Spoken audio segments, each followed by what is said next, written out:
So recently, I received a document which discusses the forensic examination of the Range Rover concerning the murders of Patrick Tate, Tony Tucker and Craig Rolfe. The following takes a look at what transpired during a 2-week period from the initial recovery of that Range Rover and the subsequent forensic testing which took place. Take a listen to the following. So let's take a look at the following document here, where it states the following.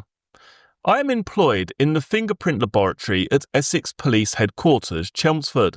On Thursday, the 7th of the 12th, 95, at 16:15 hours, I attended Southwood and Ferrers Police Station to assist Mark Shelton in a fingerprint examination of a Range Rover F424 NPE.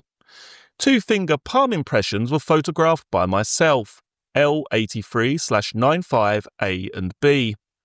On Friday the 8th of the 12th, 95, at 12:15 hours, Mr. Shelton and myself attended the mortuary at Chelmsford and Essex Hospital to hand over 8 rounds of ammunition to John Burns, Forensic Science Service, Huntingdon, from C2265/95.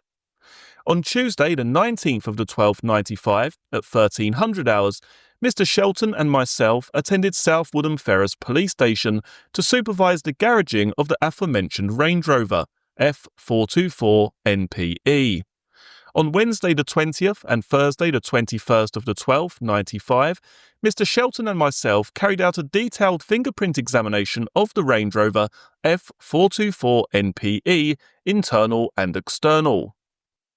We removed exhibits MS1-23 inclusive and took them to the fingerprint laboratory at Essex Police Headquarters, Chelmsford, for chemical treatments used for the detection of finger palm impressions. 24 finger palm impressions were developed by the different treatments used, of which I photographed 22 of them, L86/95. On Wednesday the 27th of the 12th, 95, at 11:20 hours, I attended Southwood and Ferrers Police Station, where I removed an audio cassette tape, Janet Jackson Design of the Decade, from the cassette player in the dashboard of the Range Rover F424 NPE. The exhibit KAW1 was taken to the fingerprint laboratory at Police Headquarters, Chelmsford, to be examined for the presence of fingerprints, L89/95. Okay, so what we do actually have in regard to this examination is the exhibit list MS1-23. So this took place, let's have a look on the date here, between the 20th and the 21st of December. So let's take a look at the exhibit list MS1-23. So this is the contents which were removed from the Range Rover, and it states the following here.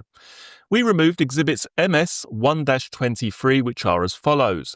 Rear offside door, rear near side door, rear back seat offside, rear back seat near side, driver's seat headrest, rear pocket and linings ×3, front passenger seat headrest, rear pocket and linings ×3, interior mirror, front middle air vent, centre console, Jif lemon fresh bottle, black reel of tape ×3, cassette box greatest hits, cassette box greatest hits, cassette tape 4, BFT alarm sensor, packet of tablets, green pen, Barclays receipt, tissue with writing, tissue plain, 1 pawn invoice, I'm guessing that's a pawnbroker, jar snuffle babe, gum wrappers, business card clear vision, penguin wrapper, torn pieces of paper ×3, piece of paper mobile hairdresser, gum wrapper ignition key, Range Rover manual warranty, gum wrapper torn papers ×2,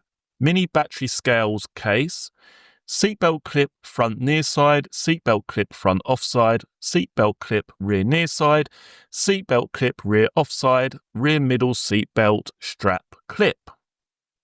Now, with this case, as many people will know, there are a lot of alleged shortcomings when it comes to the investigation process.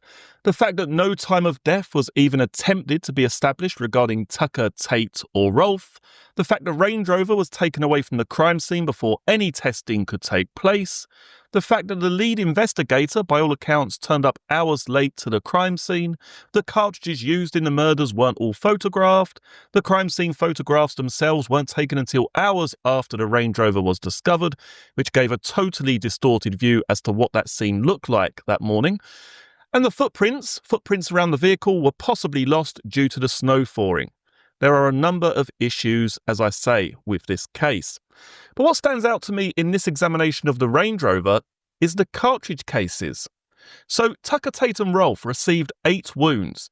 8 cartridges were used in these murders. 7 were recovered from the crime scene, and allegedly 1 remained in the gun which wasn't expelled. Now the police only photographed 6 of the 7 cartridges. Yet another mistake.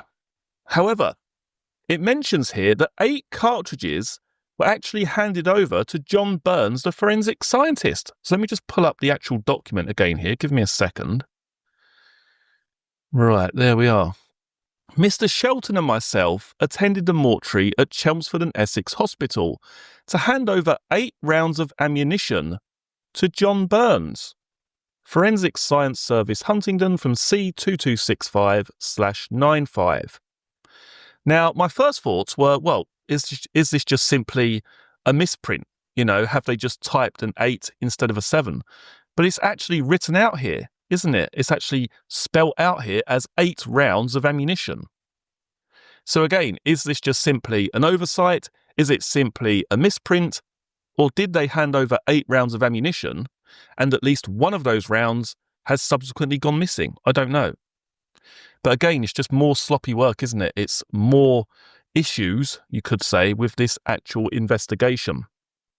Now, what else caught my attention in this particular document is the massive or seemingly massive delay in the initial recovery of the Range Rover on the 7th and the detailed fingerprint examination some 14 days later. Now, is that normal? Let's take a look here. So we know that they recovered a Range Rover on the 7th. At 16:15, it says, I attended Southwood and Ferrers Police Station to assist Mark Shelton in a fingerprint examination of a Range Rover. So the initial fingerprint examination takes place the day the Range Rover is recovered. The following day, on the 8th, they hand over the ammunition to John Burns, the forensic scientist. That all sounds absolutely fine. Yet for some reason, it takes a further 14 days, so we're now on to the 20th and the 21st of December, for a detailed fingerprint examination of the Range Rover, internal and external. Now, why the 14-day delay? That Range Rover's been sitting there for the best part of 2 weeks, and they've now decided to do a detailed fingerprint examination. Now, is that because they've received some kind of new information? They've gone back and retested it, potentially? I don't know. But interestingly, it also mentions we removed exhibits MS1-23, which we've just been through. All of those items weren't removed until 2 weeks later. We also know that a couple of items that don't appear on that extensive list weren't actually tested. There was a topic wrapper in the back of the vehicle and a ring pull. Now, by all accounts, those 2 items were never forensically tested. And it makes me wonder here, why is there such a delay? They do this initial fingerprint examination the day the Range Rover is discovered, but there's a 14-day gap between the initial fingerprint examination and a supposed quote-unquote detailed fingerprint examination, which takes place on the 20th and 21st of December. Let me know some of your own thoughts down in the comment section below.